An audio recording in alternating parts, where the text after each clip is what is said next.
Inilah tempat-tempat persinggahan orang Israel. Setelah mereka keluar dari tanah Mesir, pasukan demi pasukan, di bawah pimpinan Musa dan Harun. Musa menuliskan perjalanan mereka dari tempat persinggahan ke tempat persinggahan sesuai dengan titah Tuhan. Dan inilah tempat-tempat persinggahan mereka dalam perjalanan mereka.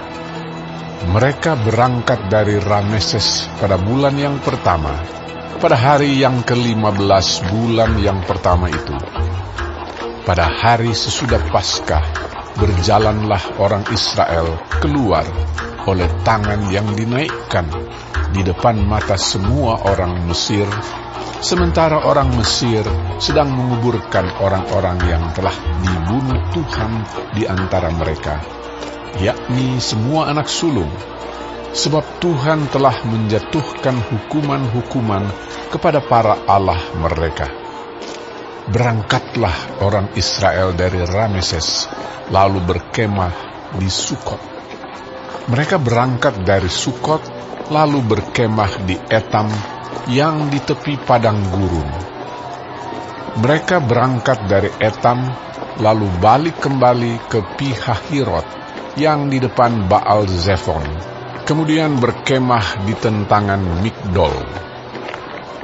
Mereka berangkat dari Pihahirot dan lewat dari tengah-tengah laut ke padang gurun, lalu mereka berjalan 3 hari perjalanan jauhnya di padang gurun Etam, kemudian mereka berkemah di Mara.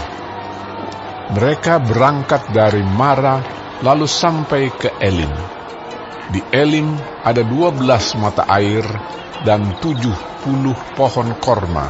Di sanalah mereka berkemah. Mereka berangkat dari Elim, lalu berkemah di tepi laut Teberau. Mereka berangkat dari laut Teberau, lalu berkemah di padang gurun Sin. Mereka berangkat dari padang gurun Sin, lalu berkemah di Dofka. Mereka berangkat dari Dofka, lalu berkemah di Alus. Mereka berangkat dari Alus, lalu berkemah di Rafidim, dan di sana tidak ada air minum untuk bangsa itu. Mereka berangkat dari Rafidim, lalu berkemah di padang gurun Sinai. Mereka berangkat dari padang gurun Sinai, lalu berkemah di Kibrot Ta'awa. Mereka berangkat dari Kibrot Ta'awa, lalu berkemah di Hazerot.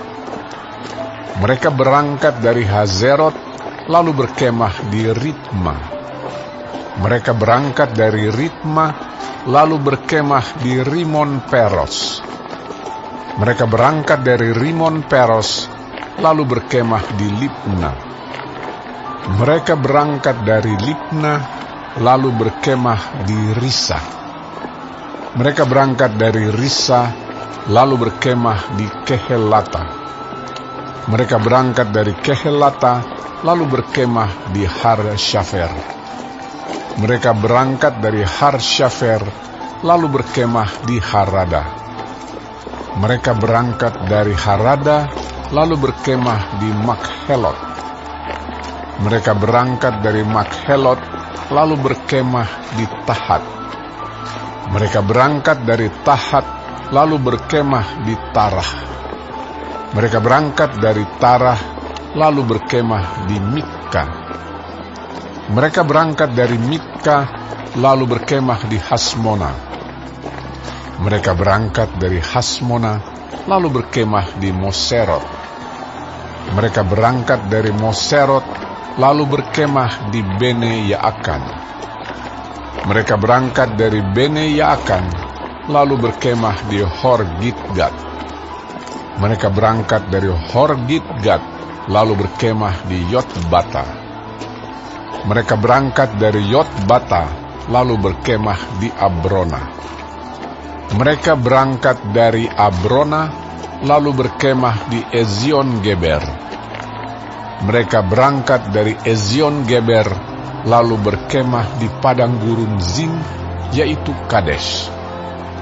Mereka berangkat dari Kadesh, lalu berkemah di Gunung Hor, di perbatasan tanah Edom. Ketika itu Imam Harun naik ke Gunung Hor sesuai dengan titah Tuhan, dan di situ ia mati pada tahun ke-40 sesudah orang Israel keluar dari tanah Mesir, pada bulan yang kelima, pada tanggal 1 bulan itu. Harun berumur 123 tahun ketika ia mati di Gunung Hor. Pada waktu itu, raja negeri Arad, orang Kanaan itu yang tinggal di tanah Negeb, di tanah Kanaan, mendengar kabar tentang kedatangan orang Israel. Berangkatlah mereka dari Gunung Hor, lalu berkemah di Zalmona. Mereka berangkat dari Zalmona, lalu berkemah di Funon. Mereka berangkat dari Funon, lalu berkemah di Obot.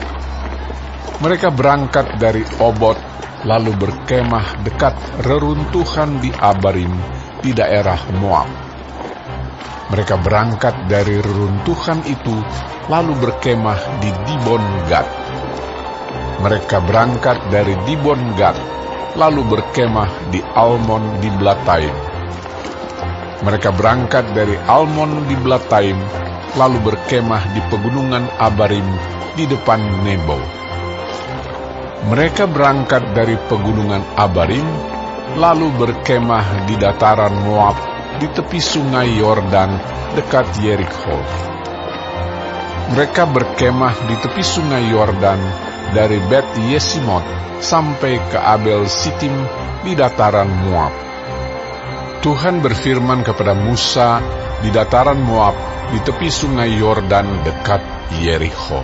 Berbicaralah kepada orang Israel, dan katakanlah kepada mereka, apabila kamu menyeberangi sungai Yordan ke tanah Kanaan, maka haruslah kamu menghalau semua penduduk negeri itu dari depanmu, dan membinasakan segala batu berukir kepunyaan mereka.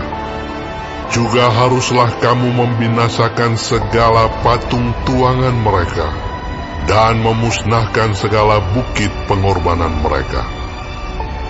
Haruslah kamu menduduki negeri itu dan diam di sana, sebab kepadamulah kuberikan negeri itu untuk diduduki.